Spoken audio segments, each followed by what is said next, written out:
Welcome back, Three and Out fans. I'm your host, Wayne Cavati, and as always, I am joined by the best fantasy football co-hosts in the Dad universe, Chris Fanduel Fee Fiamano and Mike the Professor Dunton. Boys, how we doing? Uh, Good. doing good. I mean, Just had a nice little trip to Denver, so yeah, Yeah. yeah, we'll talk about that a little bit. Speaking of Denver, there's a good segue because you also see a familiar face if you're a longtime listener. This is like a tradition now. I think it's like the third year in a row that we welcome the CEO and mastermind behind our host side Gridiron Ratings, Jeff DiMatteo. Jeff, thank you as always for joining us this year. Oh, thanks for having me. Excited to be here, guys. Yeah, yeah. Well, what we always do is a reminder that we are on the Gridiron Ratings Network. We're on their YouTube page. That's where you see us.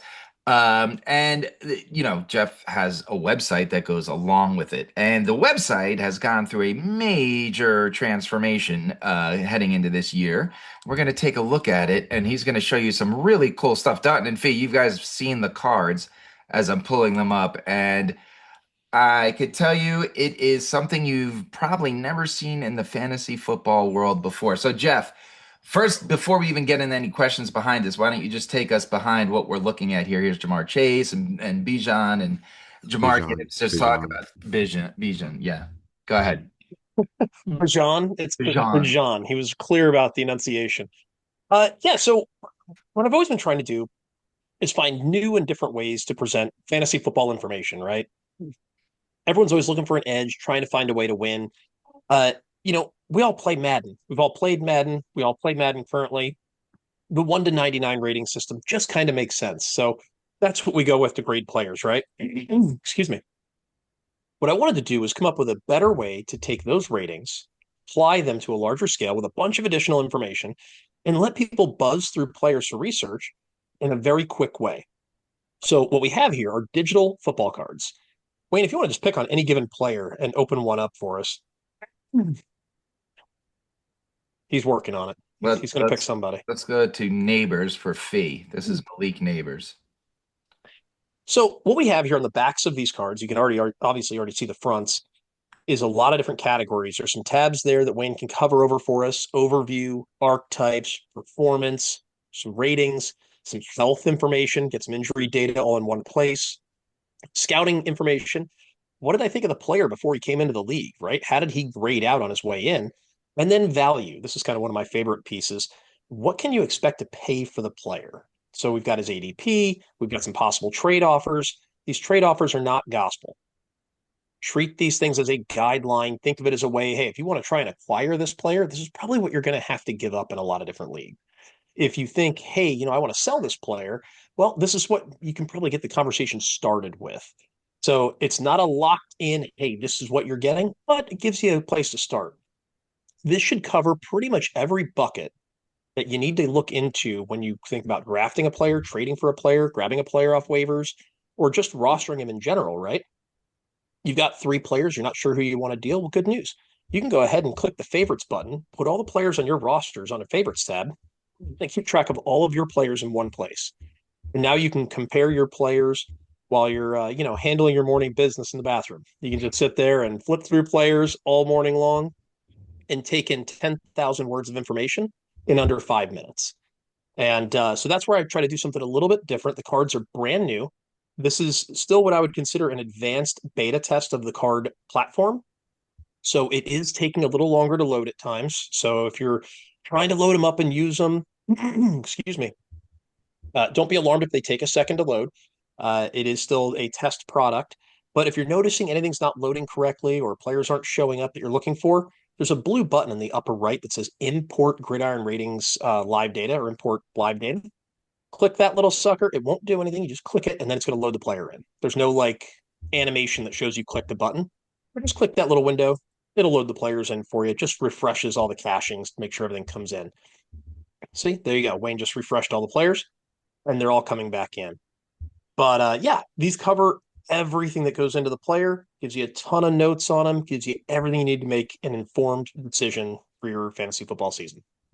I think the great thing is the value, right? Uh, Because everyone's Sorry. always worried about getting ripped off in a trade. And this gives you, Right. like you said, it's not this is not the definite answer, but what you have is people that are similar at least to other people that may be in the trade, and you're like, well, if Justin Jefferson in there and this guy's got CeeDee Lamb, then that's who I'm going. You know what I mean? So I think that value tab adds a lot. Anything stand out to you, Fee and Dutton? I only actually had a quick question. Is there any kind of idea about putting auction values onto the value chart as well? So I'm hoping for 2026 to include more information. So that will include things like auction values. That'll include things like FAB percentages on lower owned, lower drafted players. So if they have an ADP outside of the top 250, what kind of FAB can you expect to have to spend on them in weeks 1, 2, 3, or 4? I'm just kind of projecting ahead on those guys. And I am working with, we'll leave the innocent unnamed, but I'm working with a company that does a lot of motion-based analytics. So all the GPS data that the players collect as they move around the field. So looking at some stuff in there to create some really definitive answers around who's the best route runner in football. Well, good news. This player accelerates at this rate, deaccelerates and reaccelerates out of his break at this rate, and he gets this many yards of separation. Good news on him breaking routes. He's the best route runner in football. Data already says it. It's over. There's no more conversation. So we've got some stuff cooked up, including IDP. It's coming. I've done no IDP work this year. I know that's weird for me, but we're going to get that stuff up in 26. That's awesome. That's some incredible value there. Yeah, so Jeff, I have a question for you. Like Sure. everything you just said is fascinating to the experienced fantasy player, right? Like Mhm. what about those that are very novice? What is the one thing if they click on these cards they should be looking for? Because we have a lot of people who are listening to this show. They might be first time listeners, early on fantasy players, and it'd be helpful. Like, hey, I click on this card. What am I looking for? So in here, the big stuff I would look for is probably the performance tab and the ratings tabs. That's where I would start. This gives you just a quick overview of is the player good or not, right? Like you can see CeeDee Lamb's kind of been up and down there. You've got wide receiver 4 projection, gives you a quick overview of his projected stats. Keeps it real simple. As you go down to the fantasy point mix, it's probably more for your advanced players that are more concerned about things like touchdown dependency and all of that. But as you click over to ratings and probably to a lesser degree health, this just gives you the basics of, hey, an 80 out of 99 at his draft slot. That's a really good player to have on my team. Don't mind that it's yellow. Yellow is okay in this thing. Blue is the best. Green, yellow. All those guys are really good players still. And then the health tab just lets you know, is the guy healthy? Does he miss a bunch of games? Right. Like CeeDee Lamb has been pulled out of a lot of games, but he hasn't actually missed a lot of games. And so the injury data is all collected by hand. So there may be a piece here, a piece there that if I've missed something, let me know. Shoot me an email, gridironratings@gmail.com. And I'll be happy to get it updated. And that was my follow-up question. So then are these cards going to be updated weekly? So like you can go on and hey, this week I have CeeDee Lamb and this week he's rated an 87 based on matchups and things like that. Is that going to happen? Yeah. So where I'm going to be is probably week 4 is we'll see the first batch of updates. And so what I like to do is get a few weeks under the belt here so we have something to sink our teeth into. Week 1 is kind of a trash fest, right? I mean, if we think about who are the best guys in week 1 last year, Ramondre Stevenson, Rashad White, and some others, and then we never saw them again. And so it's a situation where I like to get a few weeks in. I'm trying to apply some auto updaters. So there's going to be a little bit of programming that's still going in. I'm coding all this out myself. And it'll pull all of the information weekly from NFL Fast R, which is an R Studio software that updates every Tuesday. And so the thought is you would have updated statistical information Wednesday mornings. So okay, let's talk about how. So here we go. Let's just go over here. Chase is a 95. Robinson's an 88. Gibbs is a 95. Barkley's an 85. How do we get to those projections? How are we getting to your point projections under what was that under performance? Yeah, how do you get to your fantasy projections? Basically, how do we get projections? So the projections is kind of an arduous process. There's 9 big points that go into it. If you close that player card there, Wayne, there's a link, how our projections are built, read more. If you click that right there, that'll take you right to the nuts and bolts of how it's made. It's not the 30,000 foot view, but it's probably about a 10,000 foot view. And so it'll just take you through the steps, what goes into it, and what's all part of the process. And then for the ratings process, it's the same thing where you can click that other button that says read more. It gives you the breakdown of the percentages of performance versus ADP value versus, um, excuse me, versus availability, et cetera. And all of that comes together to create the overall rating.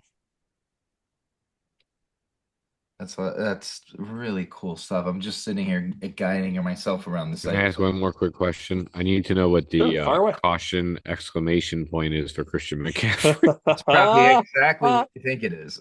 I hope it So is what I think it is. So this is so go to the usage tab. So each position has their own unique second tab there. Wide receivers have the archetypes, running backs have usage. AIS or accumulated impact score is a unique statistic that I developed 4 years ago, 5 years ago now. And I track it every year.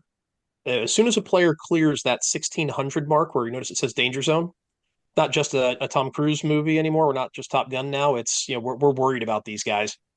You clear 1600, that guy has a increased likelihood of injury and performance drop off. Now, this has happened to Christian McCaffrey twice in his career, not just that 1600 number. He got banged on that last year. Guy missed every single game. He showed up for what, 4 games, barely, kind of. People were taking him number one overall, and I was pounding the table saying, "Don't do it, don't do it, stay away." Jameer Gibbs, Bijan Robinson, Jamar Chase, like go with these other guys. Christian McCaffrey was destined to have a bad year. It was going to happen. Um, there's a smaller number that goes into AIS also. And this is short-term AIS, the middle section right there. So there's a little note. It says scores over 725 plus, basically in any 33 game period. So if he clears 725 in this AIS number in a 33 game period, he has the same risk of injury or performance drop off as a guy who's got a 1600 career score. McCaffrey's gotten banged on the short-term number and the long-term number twice in his career now. And so he's just gotten touched up a couple of times. Now we're to the point where if you're in Dynasty, you need to offload and sell if somebody's interested. If you're in redraft, I'm not taking him in the first round. If he falls to me at the end of the second, maybe it's the third. Look, he's got to really fall in my lap. I'm not reaching for him anymore. I'm over it. And so he's got the danger zone warning signs up. Joe Mixon, another guy that hit the danger zone, and he's already hurt. He's already there. The only guy in 20 years, when I went back and backtracked these numbers, that's not been affected by this. Let me use this thing right here. Wayne, what do you got? Is it Derrick Henry? It's Derrick Henry. But here's the thing. So Derrick Henry is an interesting case, though. He has hit some level of an AIS warning sign 3 times in his career. The first time, he had an incredible 6 or 7 game run. As soon as he cleared the 725 mark, the guy got hurt, missed the rest of the year. The second time he hit it, he went ahead and every efficiency metric that he had his last year in Tennessee all completely fell off the side of the earth. It was his career worst season in almost every regard. Then he went to Baltimore, soft boxes, great O-line, and you get Lamar Jackson. The guy really rebounded. But he is so deep in the red on the danger zone that he could crash at any time. And so he's a player where he is built different. This is the only guy that I've found. And so when I first started this 5 years ago, I went all the way back to anybody drafted since 2000 and ran these numbers up. He's the only guy to buck the trend, only guy to buck the numbers. And so it worked on DeMarco Murray, worked on Ezekiel Elliott, it's worked on these other guys. And Derrick Henry, it's already beat him up a couple of times. But man, it's that career number is going to catch him at some point. Yeah, yeah. That was a great question on the question mark hazard sign here. Done. Also, I saw you smiling when he was talking about Christian McCaffrey. Is that because Christian McCaffrey went number 1 in our league on Sunday? You can say it. You said it. And let Jamar Chase fall into my lap, and I was just like, "Wait, what is this that I was just given? What is this beautiful little gold?" Bizarre moment of altitude air that I was like, "Is this really happening?" Oh, God. Here's the thing. Christian McCaffrey missed all of last year. He's had time to rest. If he's on the field and healthy, he's one of the most explosive players in fantasy football. No doubt. And he could very easily, if you get him in the second or third round, he can help guide you to the playoffs. It's hard to say if he'll be on your roster functional when the playoffs roll around. But if he comes out and rolls up big time numbers for 5, 6, 7 weeks, and then he goes out with a calf injury or a quad or whatever, Was it worth a first round pick? Probably not. That's the real question. And that's the risk inherent when you deal with a Christian McCaffrey type player, or at this point, Derrick Henry, Joe Mixon. I think Alvin Kamara joined the club. And so there's a few of those guys that definitely need to be on the lookout for. Um, and yeah, it's funny that Christian McCaffrey went first and I got Jamar Chase. You guys hated It's it. so You guys weird. hated it. I was so happy I was sitting next to these two when Jamar Chase fell into my Oh, lap. I wish you could have seen our faces. Unbelievable. Like the three of Unbelievable. us just went, "What Only that happened?" would only happen to Wayne. Only. Thank you very much. Thank you. If Thank he didn't have the second does it? pick, it would have went totally different. I mean, does it hurt having that golden horseshoe jammed up there like that? It Like, was I nice. just It was nice. Before we close up the website, I did want to go back to the homepage. There was a whole bunch of stuff you may have seen sure. that I was scrolling through, but I do want to talk about at the bottom of the page. You scroll all the way down, and you do have Jeff's player projections and rankings. And this year, you have, for example, Jalen Hurts as the number one quarterback. You have Jahmyr Gibbs as the number one running back. You have Jamar Chase as the number one wide receiver. And you have Brock Bowers as the number one tight end. Just talk us here. Let's go back to quarterback because I like these categories so everyone can understand it. Talk us through how you broke down each player through here and then how you kind of came to these projections. Yeah, so I mean, the projections obviously are on the other page we already discussed. But what I do on the projections is I break down here's all their statistical output in every category, and then it's fantasy point totals for 6 point and 4 point passing touchdowns. I do have a guide key that I can plug in any scoring I want. It'll tweak my fantasy output based on, hey, you want passing first downs, rushing first downs, whatever you might want, 2 point conversions. I can put all of that stuff in and give you a fresh number. I try to keep this to the bare bones basics of passing yards, passing touchdowns, -2 interception, rushing yards, rushing touchdown. Keep it simple. I leave all the first downs out of it. I leave all the other kind of bonuses and other tweaky stuff completely out of it. Um, where we're at right here, when we think about these numbers, is that Jalen Hurts stands far above everybody else in terms of the offensive weapons that are returning. And the thing that's really underscored here is the offensive line has another year together. And that is a very strong unit. I don't care what anybody says, it's still the best in football. Saquon Barkley, while he had a career year and probably won't replicate it, Devonta Smith is an ascending player that I think overtakes AJ Brown as the wide receiver one in Philadelphia this year. And as that happens, you're going to have a 1A, 1B situation, which is going to open up a lot of the field. I think Philadelphia Eagles are going to be the hardest team to defend this year, regardless of, Josh Allen with the Bills or Jaden Daniels bringing in Debo and getting those guys. The Eagles and the Bengals should be the two best offenses in football, bar none, when the season's over. Yeah, yeah. Dutton and I had Burrow at number two. We almost both had him at number one because of, the 1A, 1B thing. Like T. Higgins is a top 10 wide receiver and top 12 wide receiver in football.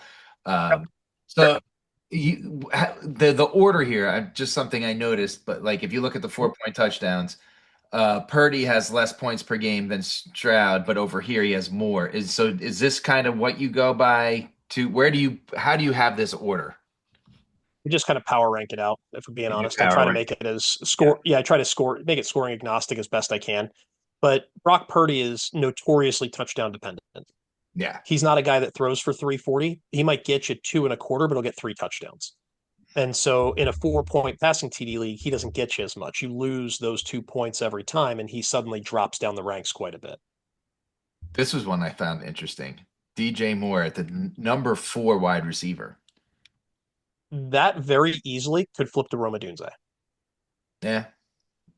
The guy who is in the slot for the Bears, and we won't know who it is until they start playing games, is going to be the guy that gets a boatload of targets and a boatload of yards. That Amon-Ra role for Ben Johnson. Caleb Williams is not going to come out and be the number one franchise quarterback that he was drafted to be this year. Only 20% of that offense is going to be installed come week one. But that role won't change. The number one receiver for Chicago is going to be highly valuable. Yeah. We were talking about the offense. I saw you had DeAndre Swift too. It just seems like they're going to be one of the. If Dutton and Fee were right when we did our player rankings, I was not on the Caleb Williams train as much as they were. So if you both are right, I think the team's better with Tyson Bagent, obviously, because he's Tyson Bagent. But yeah, no, if Caleb Williams is everything everyone thinks he's going to be, that offense is going to be great to watch. Well, thank you, Jeff, for taking us through the site.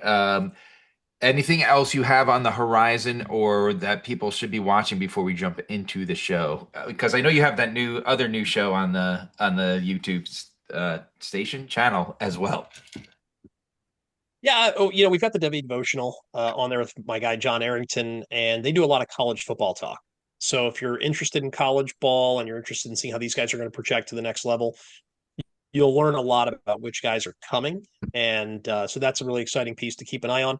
And they do a great job taking a really long form show and they cut it up into shorts. So if you just want to check out, 30-second to 90-second snippets, you can digest a lot of it really quickly that way and skip through all the fluff. Very cool. Very cool.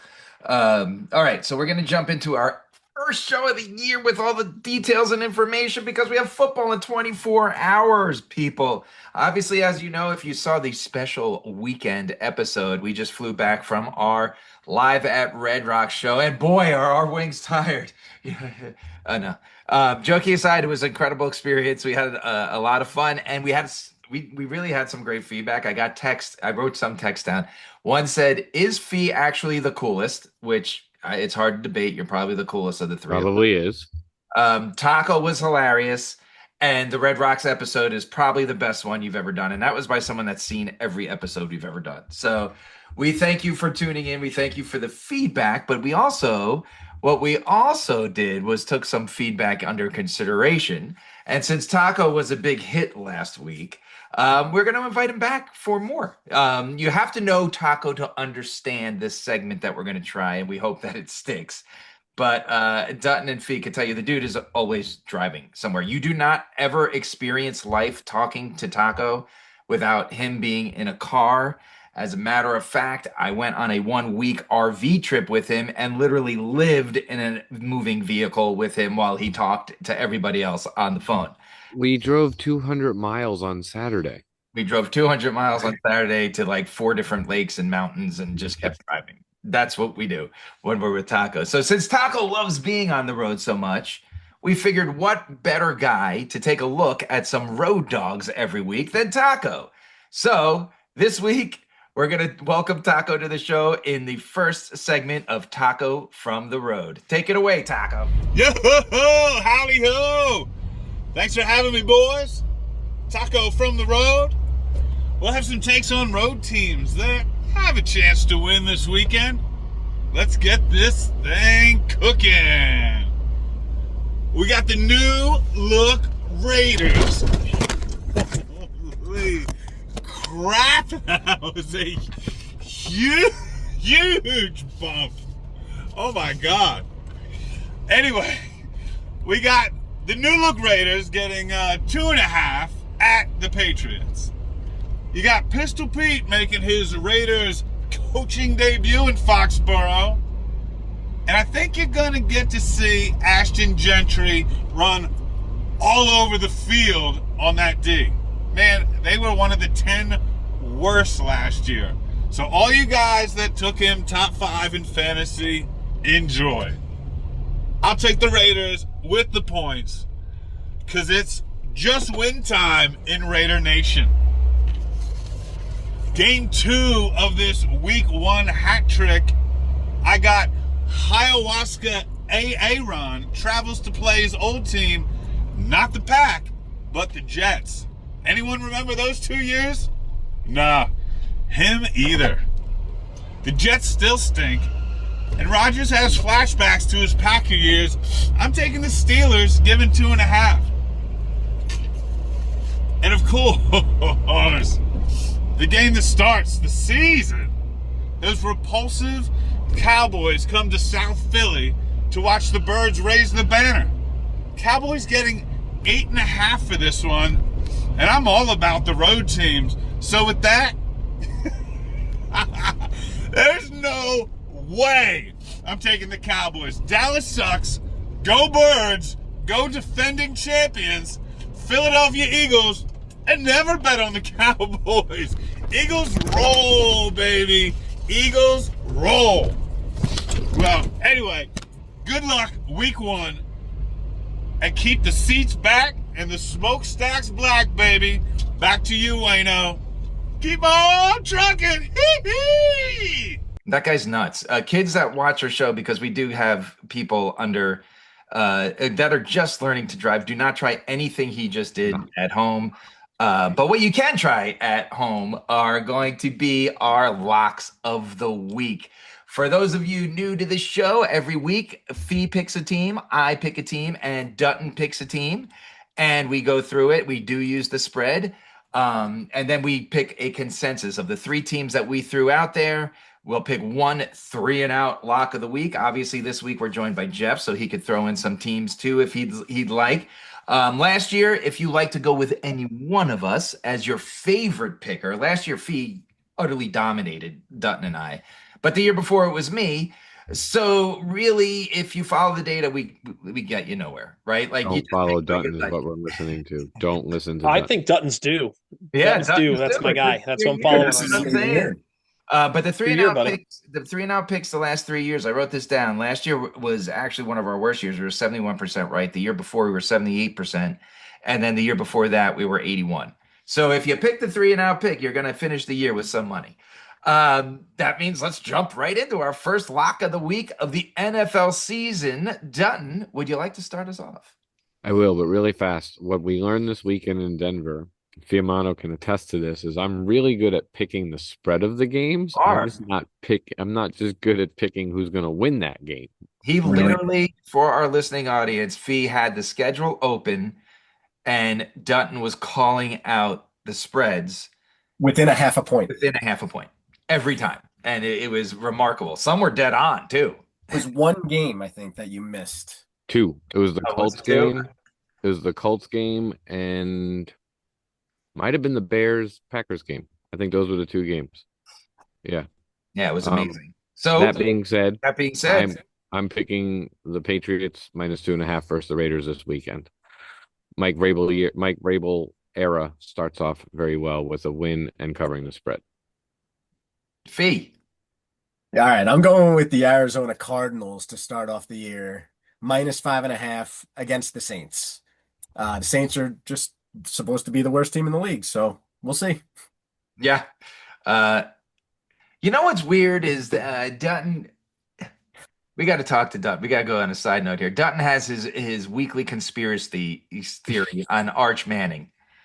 And you have yet to come to the Saints, which is like the perfect storyline for Arch Manning. But my question is, after last weekend, will the conspiracy theories continue with the entire world thinking Arch Manning is a bust, which we know he's not? It's one game and it's one game, but it does take a lot of pressure off of him because everyone thinks he's a bust now. So maybe that's what he wants. I don't know. We'll see. I still think Jerry Jones is going to try to draft him because he needs to do something to keep that brand alive. So yeah. Okay. We're not going to see Arch Manning until 2027 at least. Is Jerry Jones still going to be alive? That's a valid question. I'm just saying the guy's like 1,000,000 years old. I'm not trying to be cute about it. I don't know. He could also very well be Satan, though, which will give him added years to his life. I'm watching the Netflix, and it's remarkable. The Cowboys Netflix little documentary on building the '90 championship run. Oh, it's great. Anyway, back to the locks of the week. I'm going with the Broncos with a big spread, 7.5. But the Broncos are home. They're much improved. There's a lot of hype around them. I think a little too much hype, but there is a lot of hype that some people are even saying they're going to win the AFC West. But what we can tell you is Tennessee's got a rookie quarterback going against a tough defense on the road in his debut. I'm not saying I don't believe in Cam Ward because I kind of do. I think he's going to be great with Ridley, but I just don't think in this game. I think Denver runs away with it. Are you a little biased because we passed the stadium like every time we left Taco's house? Taco lived 4 minutes away from the stadium. It's not all weekend. But no, I don't think the Titans are very good, and I'm also a Texans homer, so I'm gonna always pick anyone that's playing that. Look, I'm pretty much gonna tell you my line to the championship of winning the locks of the week crown this year is picking anyone that's playing the Saints in Tennessee. Like that's gonna be kind of where I'm going. So before we get to Jeff, what is the 3-and-out pick of the week? Because we need only 3 to make the 3-and-out. So it's The Pats -2.5, Cards -5.5, Broncos -7.5. I mean, I'm there's good part with of me going with that the Cardinals. I don't like road games and the Cardinals on the roads, but that's They how are. that's how bad I that's think why this part of game's me going. wants to go with the Broncos just because we were just there. I mean, The problem I have with the Broncos it's a just high is spread. it is 7.5 is a lot of points to be given. But to be fair, you kind of convinced me that they should run away with this I game think they're going to probably run because two the Broncos scores. defense is really good and Cam Ward is a rookie, right? So I don't know. All Gotta right, go with the Broncos. let's go Broncos. So Jeff, you have an option here. You could pick a game or you can make fun of us for hours. You go any route you like. Tell you what, I'm not entirely certain of the spread, but I think it is Colts -2.5 against the Oh, Dolphins. Let's look it it up. is. I thought the Dolphins were favored. It might be -1.5 actually, but it's very close. Give me Yeah. the Colts, and I actually have a sneaking suspicion and feeling that the Colts run it up. I don't know that this is going to be a close football Ooh. game. I think the Dolphins are a team in big trouble right now. That's a squad that does not seem in sync or on the same page. Free. They've got Devon Achane is already banged up. Tua is a sneeze away from an injury all the time. Tyreek Hill is still not back to where he was. And you're talking about a 31-year-old guy who was banged up most of last year. Jalen Waddle, probably kind of like Devonta Smith and AJ Brown. Jalen Waddle probably overtaking Tyreek Hill this year.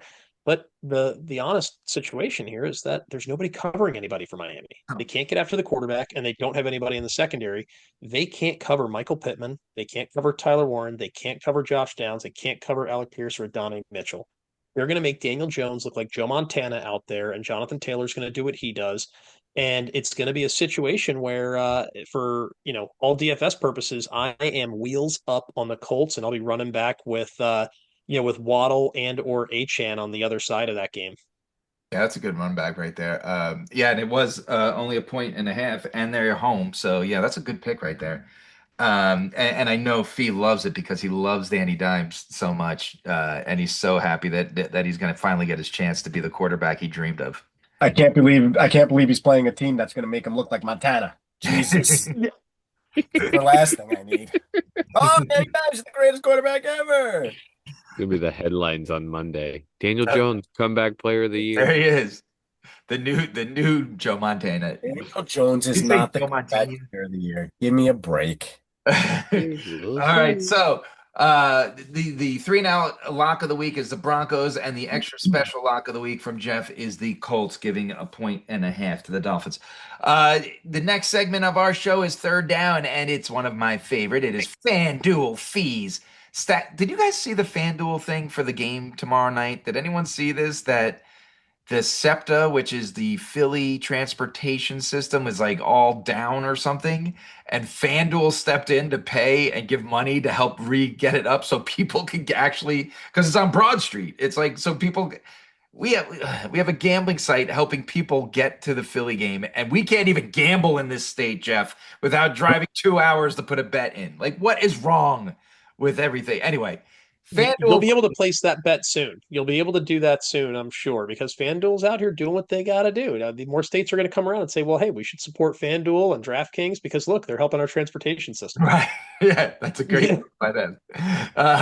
So FanDuel Fees, stacks of the week are what we call them, and FanDuel Fee builds a little, well, he doesn't build an exact lineup, but he gives you some of his favorite. He gives you some of his favorite stacks, his one-offs, and just a little insight. And usually he has no one to talk to because Dutton and I have no idea what we're talking about, but Jeff does do FanDuel, or you do DraftKings actually, but so you'll have a little someone to talk about and go back and forth with. So, Fee, get started with your first stack of the week, baby. Yeah, so so week one, obviously tons and tons of value, right? I mean, there's lots of players that are a bit mispriced.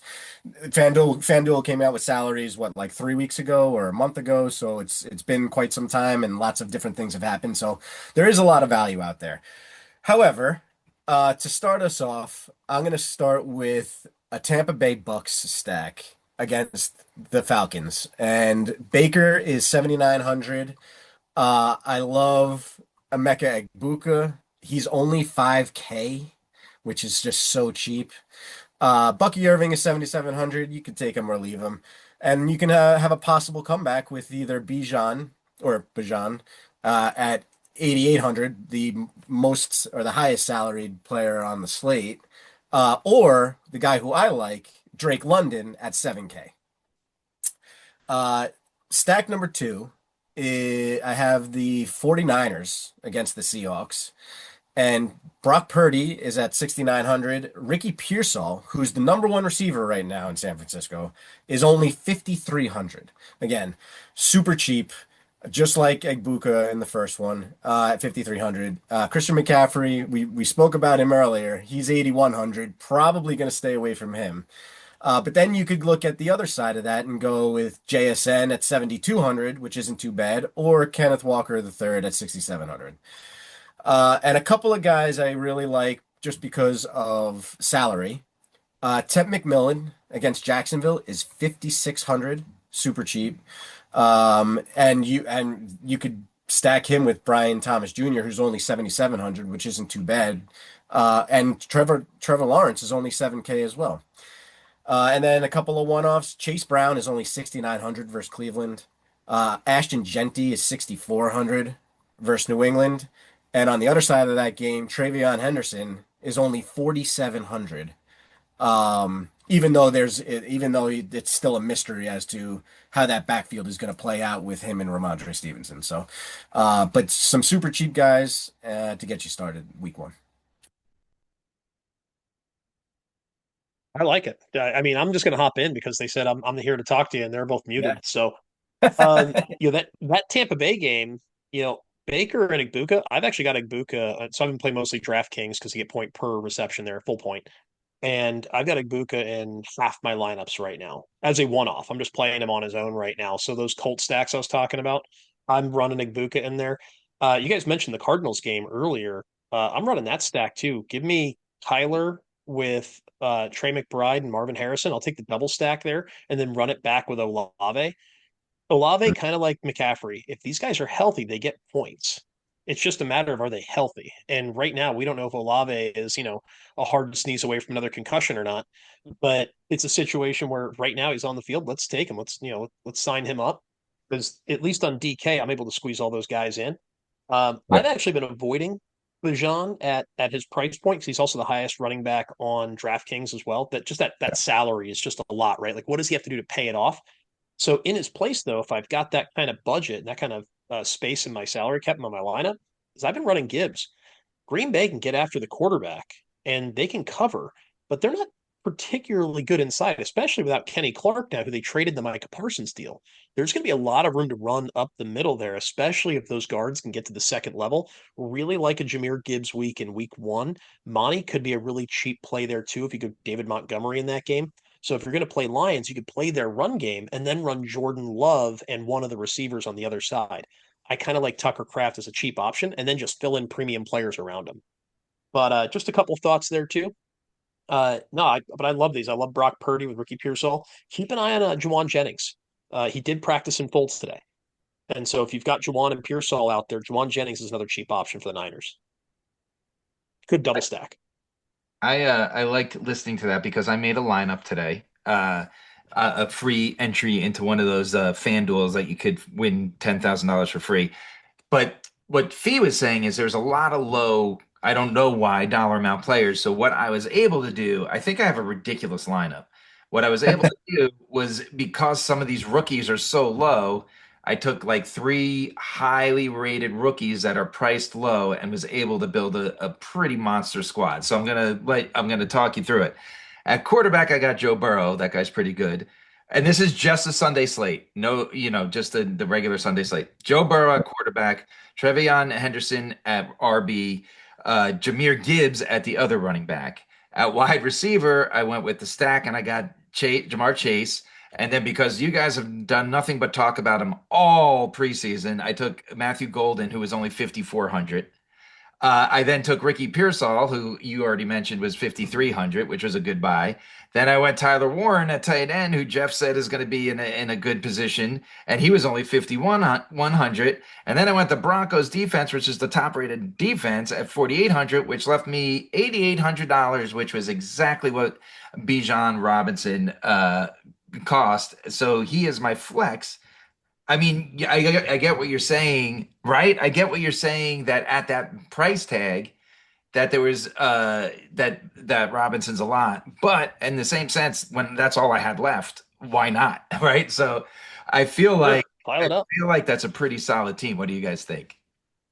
Because Yeah. I Yeah. never win. I always think I have a solid team and I never win. So what do you guys think? On paper, it sounds fantastic. You got some really great guys in Burrow, Gibbs, Chase, and Bijan, right? So, I mean, on paper, it sounds like it's fantastic. Plus, you got a bunch of guys that we just talked about, right? I know, right? That's made me excited as you guys were sitting there, like, oh, I have him, I have him, I have him.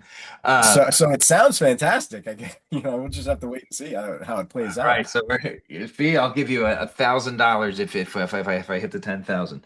Uh, so let's move on to the final This portion. is being recorded, so Yeah, let's make yeah. sure. There's The final portion of the show is our favorite and what most people tune in for, and it is the starts and sits, our first starts and sits of the year. Your weekly reminders. It is Wednesday, and that means everyone this week is questionable. I have no idea who's playing, but that could change. Obviously, we got the Eagles and Cowboys tomorrow night already, and then we have a Friday night game. Where is that? In Brazil, right? Brazil. I hope the Brazil? field's better this year. That field was terrible Yeah, last year. You yeah, remember that? I It was do. awful. It was awful. And that's the Chiefs and the Chargers, and then we go Sunday, and only one Monday game this year. They've been having the two Mondays. Yeah, but then I think there's like 2 weeks from now, there's like 3 Monday games or something. Like Lovely. That makes the perfect NFL likes sense. to just mess us up. Um, so last year we were really good on starts and sits. Last year we what we tend to do is we have really good week, really good week, really good week, and then we miss everybody, and we bounce back with really good week, really good, really good, and then miss everybody, and it's kind of like a pattern like that. So hopefully this is we get started on the right foot. We don't do kickers or defense, so we give you a start at quarterback, running back, wide receiver, and tight end, and just like the locks of the week, the three of us each pick one, and then we have a consensus three and out, and we'll let Jeff chime in on each one as we go through. So, Dutton, get us started with our first starts and sits of the year. Who's your start at quarterback? Well, you took mine, and the audience will figure that out later. So, in lieu of who I wanted to pick, I'm taking Kyler Murray versus the Saints. Well, Jeff kind of talked about stacking them up, so it makes sense. Fee, I like your pick here.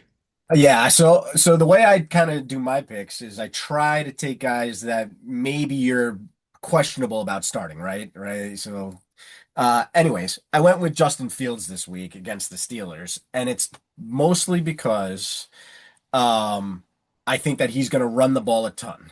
And I think that he's gonna rack up fantasy points for you. Yeah, They made the game horribly, but I think that he'll have a decent day. we talked about him. Well, I talked about him last week in one of my under the radar players that I think people are forgetting about because of how many quarterbacks there are. But I think he has good weapons. I think he's going to be good enough. I went with Baker Mayfield against the Falcons. Last year they played the Falcons twice. He tossed 3 touchdowns in each of those games. I think he likes playing the Falcons. I know it's hard to compare one year to the other. There's obviously so many changes in the football in the offseason, but he seems to like playing against the Falcons. The Bucks Falcons games generally are usually great ones. I'm talking about when Tom Brady and Matt Ryan and all of them were there. They were always great, high scoring affairs. So fire the cannons, Baker, baby. Let's go. First week of the year. And he's our keeper, right, Dutton? He is our keeper. Yeah, we got to go. We got to get him Gotta started. go. That's why I wanted to start him. You took him. Jeff, what do you think of those three? I can't get there on the Fields thing. I think the Steelers defense is ready for him. I also have a reason to believe the Steelers are going to be assuming health, are going to be the best defense in football this year. I think they're going to be better than Denver. Assuming they're healthy, they've got the best front seven out there right now, top to bottom. I really struggle to see Justin Fields getting out of the backfield very frequently. They have great rush lane integrity, and they do a phenomenal job of getting around the edge and keeping things pretty pinned up. TJ Watt's a bad man, and Alex Highsmith is no joke on the other side. But you got Pat Queen and Peyton Wilson just running around the middle of the field. Yikes. That's going to make it tough because those guys aren't slow. So I'm not sure I can get there, but man, where's Danny Dimes? No Danny Dimes love against the JV high school team that is the Dolphins defense right now. Yeah. Like that guy's going to be throwing balls against 10th graders right now. It's ridiculous. So, I think that's, but I love Baker. I'm there. I can do it. And I think that's probably my favorite one. Sorry, Dunn. Yeah. I like Kyler too, but I love the Baker thing Baker because was my those pick, Falcons but games Wayne do get took him there. first. That was the problem. Fee, you good with Well, you know what? Great pick, Dutton, with Baker. Good job. Fee, you like the Baker as the 3-and-out lock of the week? Do I like Baker? I know you're You Baker, baby. You've always been. Fee, Dutton started on the running back. So Fee, you get us started on the running backs. Who's your start of the week at running back? All right. So again, this one might be a little questionable, and I think Jeff might hit me over the head for it. But I'm going with Tony Pollard against the Broncos. And I know the Broncos are supposed to have one of the better defenses in the league, but no Tyjae Spears means Pollard's going to be on the field a ton, right? So I'm just going to go with the volume play with Pollard. Dutton. I'm going with Isaiah Pacheco versus the Chargers. I know the Chargers defense is supposed to be staunch, but that field was pretty bad last year, so it kind of gives the edge to a running back who knows where they're going, right? And it's the first game of the season. Chargers are a revamped defense in a way. They lost a couple players. They got some new guys in, so I'm going Pacheco. He's an angry runner. I like him.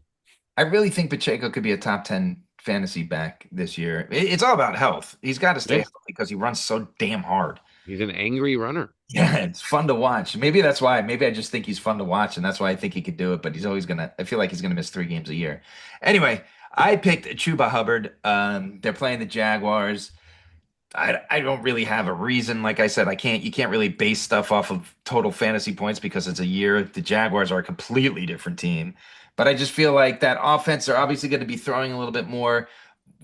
I felt like 8 days ago they were 5 deep at wide receiver, and now all of a sudden they're signing Hunter Renfrow back after they cut him and he was working at Blockbuster, and they're like, "We really need you back. Are you available?" And now he's literally wide receiver 2 on their depth chart because Coker went down. They traded Thielen. That's what it said on their depth chart. I thought it was crazy. Unofficial. It is unofficial, right? So yeah, I'm going Chuba. I think that I believe in Bryce Young. I believe in their receiving room. I just think Chuba is also a big part of the game. Jeff. Chuba is my favorite out of the group. I really like Pacheco. He's one of my favorite players in the league, probably because he runs like he's angry at the ground, which is one of my favorite things ever. Very important. Tony Pollard, I'm in on that pick. I'm in on Tony Pollard. I really don't think Denver's defense is as good as advertised. They made a lot of big splashy ads, but we see this every year. Team makes a bunch of big splashy ads, and it takes a few weeks to gel and get everyone together.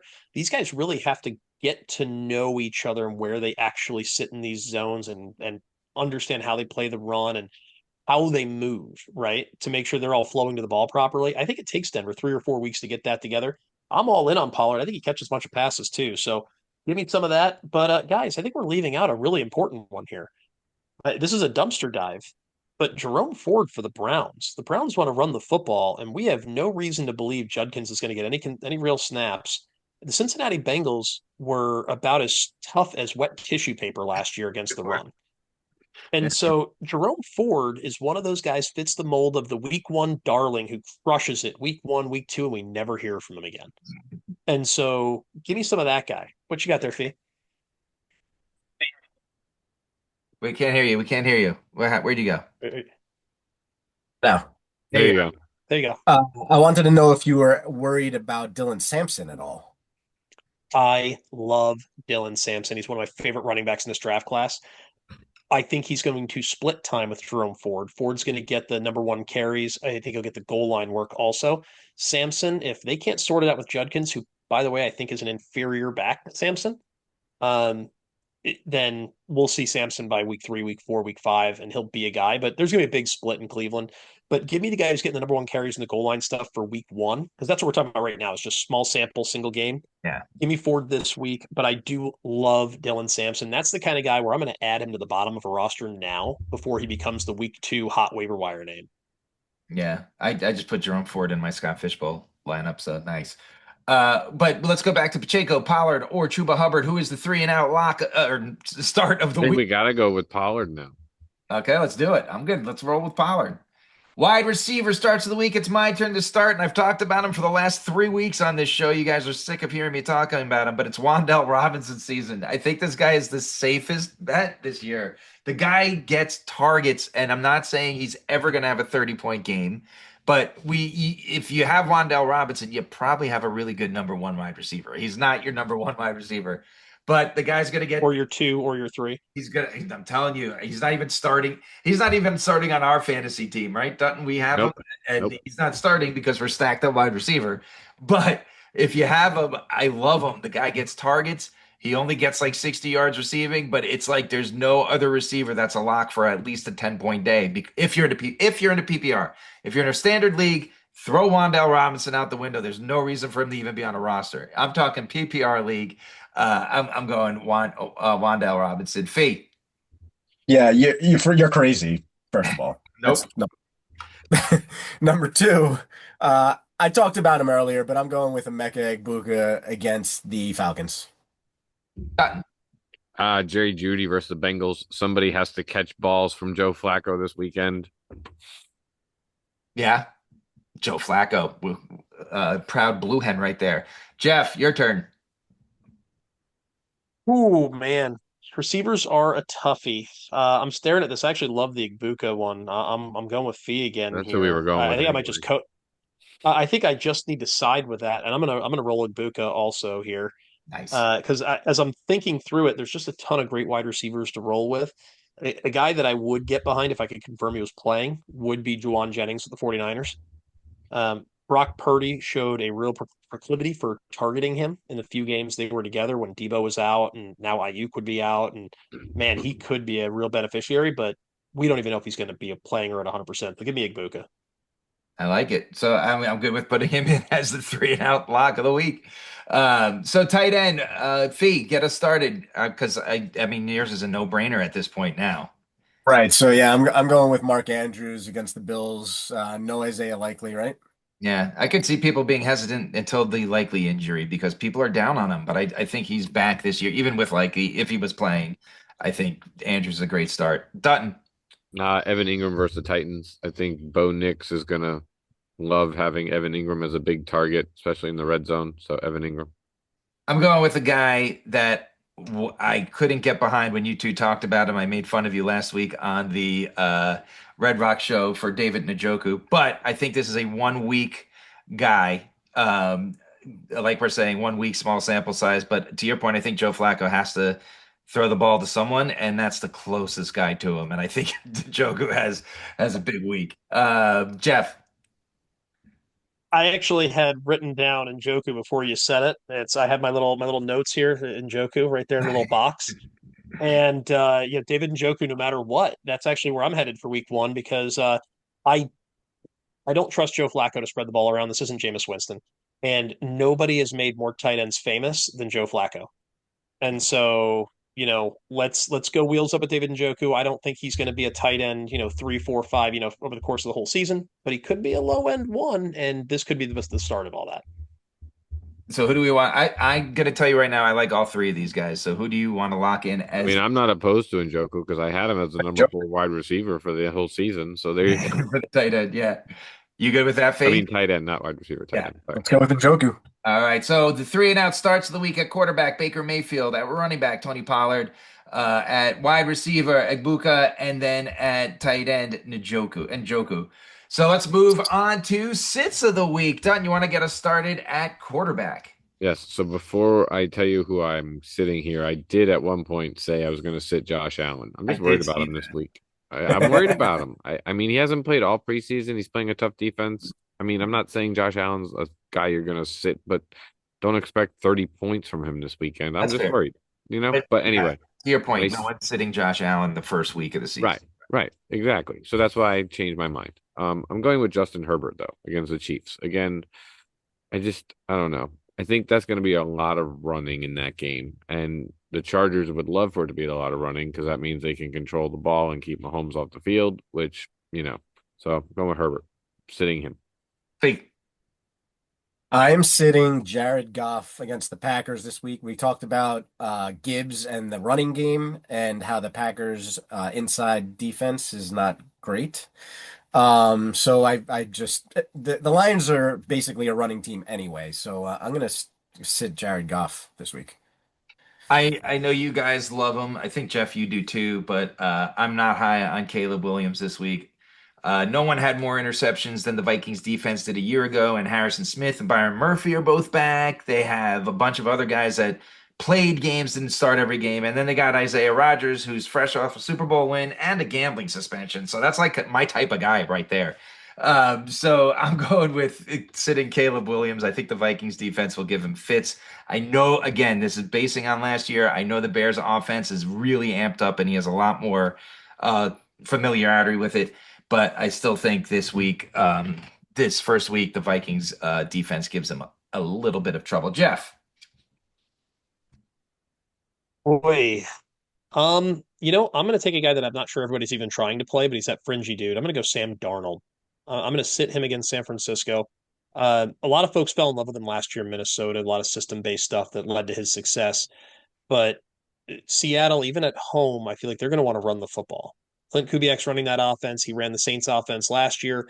And truthfully, until everybody got hurt around week 4, 5, 6, that team was humming after the first 3, 4 weeks.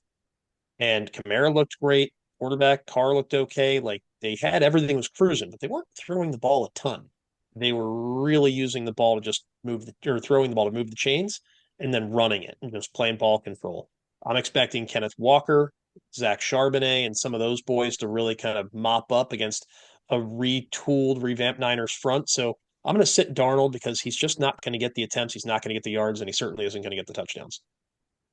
I like it. I always sit Sam Darnold.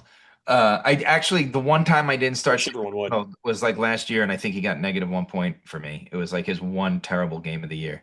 Herbert, Goff, or Caleb Williams, who are we picking for the three and out?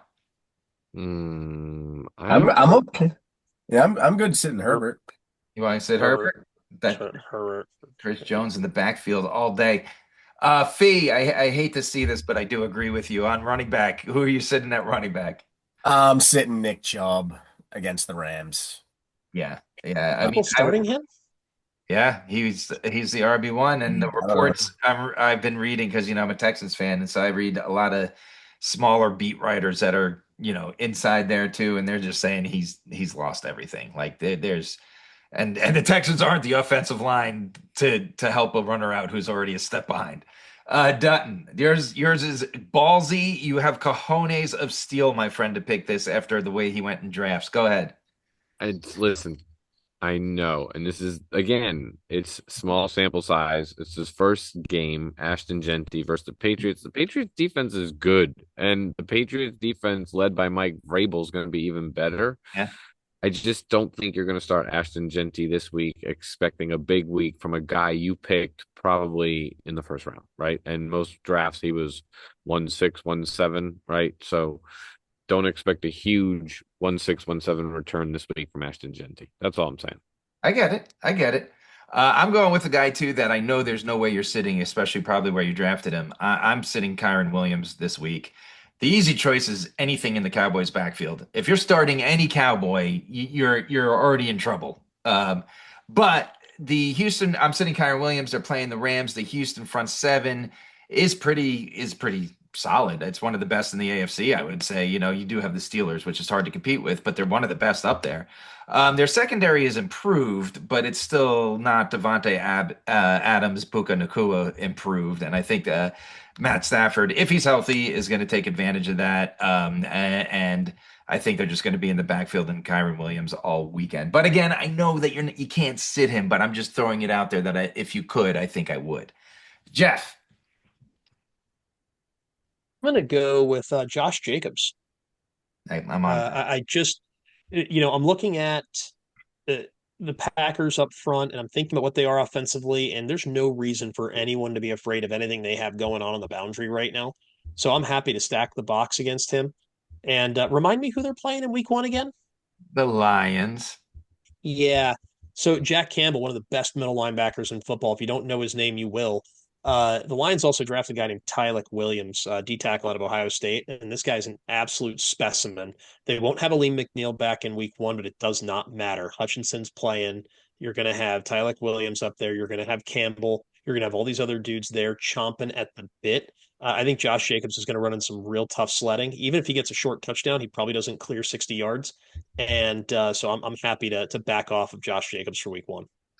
I'm willing, because all three of us were down on Josh Jacobs in our player rankings. I'm willing to go off the grid and go with Jeff as our 3 in week and sit Josh Jacobs. But I've also, if we want to stick to traditional and just R3, I think all 3 of ours are sits, but I would lean towards Genty to be bold because he was a first round pick, and I think that's fun to have him in there. So I'll leave it up to you two, gentlemen. I like both of those. I like Jacobs. I also like the idea of going with Genty too. So I don't know. I like the Genty one. I think the Genty one, I mean, either guy would be a potential start in a lot of lineups, but the Genty one, people think he's Saquon Barkley, and that was not part of my grade and evaluation on him. This was his ceiling is Zeke. So I would go with Genty if it were me. Yeah, so let's do it. Let's go Genty. Sits of the week. I'm just doing this because it's Denver and a rookie quarterback, but I think they will have a great season together. But I am sitting Calvin Ridley this week at Denver. Fee. I'm sitting Olave against the Cardinals. And Dutton. I'm sitting George Pickens versus the Eagles. Yeah, because the Eagles are good and the Cowboys are not. And it's exactly. You took the words out of my mouth. Jeff. I'm going to sit T. Higgins. I am a little concerned about the way the Browns button up Joe Burrow, and they have over the last 6 matchups. And so my concern there is, are there going to be enough passing yards to support him and Chase? Chase will probably get his, whether it be on a big play or a bunch of medium plays, but it just makes me wonder, is there enough on the bone for Higgins to be worth slotting in there at wide receiver 2 on your roster? Or in some cases, wide receiver 1. I don't know. I think he disappoints in week 1. Yeah, I can see that. But if we go a 3 and out, sit of the week at wide receiver, yeah, the reason I'm leaning towards Pickens is A, I agree, but B, it's a Thursday night. So let's get a first night win here for us guys, if you're good with it. Any objections? This is good for me. All right, Pickens. So let's finish A lot it of up. pressure on Dutton here. Let's finish it up with the tight end because Dutton brought the 3 and out honorary weekly sit of the week at tight end. Dutton, who is he? I had to do it. Kyle Pitts against the Bucks. Sit him. Sit him. This is a guy that burns us every year, and he's a start at the beginning of the season, and then we automatically sit him by week 3. So we're going to start this year opposite. We're just starting, and maybe this is the year that all the BS about him looking great in training camp is actually true, but I'll believe it when I see it. I'm all aboard with Dutton. It doesn't even matter what Fee, Jeff, and I have to say, but we're going to say it anyway. Fee, go ahead. Let's sit Kyle Pitts. Oh, no. My pick was Ferguson against the Eagles, all the same reasons. Turd Ferguson, another favorite sit of 3 and out.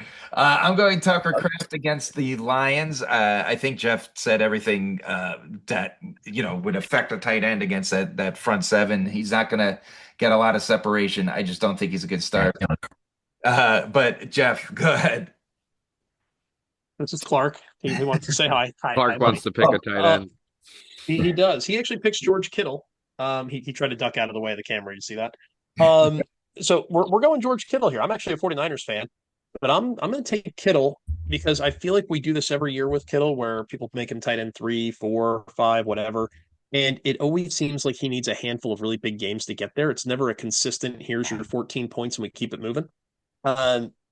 Seattle's going to be a tough draw week 1. They're fast enough and tough enough to keep with him down the field. And if Juwan Jennings plays, there's just not going to be more than 5 or 6 targets for him. And that's going to really cap his ceiling. Yeah, that I like it. Bold week 1, but we do have to go Pitts. So reviewing the 3 and out sits of the week, it's Justin Herbert, Genty at running back, George Pickens at wide receiver, and Kyle sit him every week, Pitts. And that wraps up the first show of the year. I'm so excited that we get another season upon us. Gentlemen, any parting words for our audience? Which, by the way, our views have been great this year, so I don't know if we're doing anything different, but they're better than they were the last 2 years, so thank you. I'm not sure what we're doing, but keep tuning in. Gentlemen, anything else you want to say before we head out? Good luck in week 1. Yeah, Week let's one, go. football time. Don't forget to check out Jeff at Gridiron Ratings and give us a like, give us a follow, give us a comment, and we'll see you next week on 3 Now.